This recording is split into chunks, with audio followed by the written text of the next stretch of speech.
मागील बऱ्याच वर्षापासून काजीगडीचा प्रश्न सुटलेला नाही।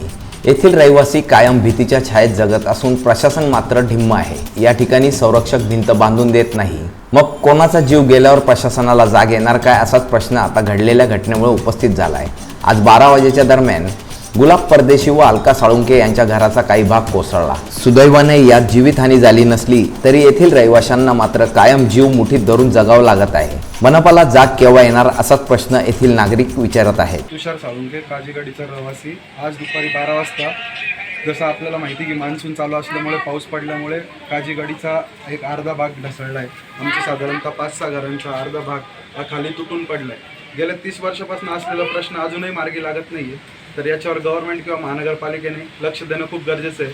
आत्ता कुठलीही जीवितहानी घडली नाही आहे, पण लोकांचं सामान पडलं आहे। खूप साऱ्या लोकांचे घरं, पलंग, TV हे सगळे खाली कोसळून पडले आणि आत्तापर्यंतही कुठलंही बचत कार्य किंवा कुठलीही गोष्ट घडलेली नाही आहे। आज न्यूजच्या माध्यमातून मी सांगू इच्छितो की काजीगडी रहिवासी जेवढे पण लोक आहेत, या लोकांना हा गेल्या 30 वर्षापासूनचा प्रॉब्लेम सहन करावा लागतोय।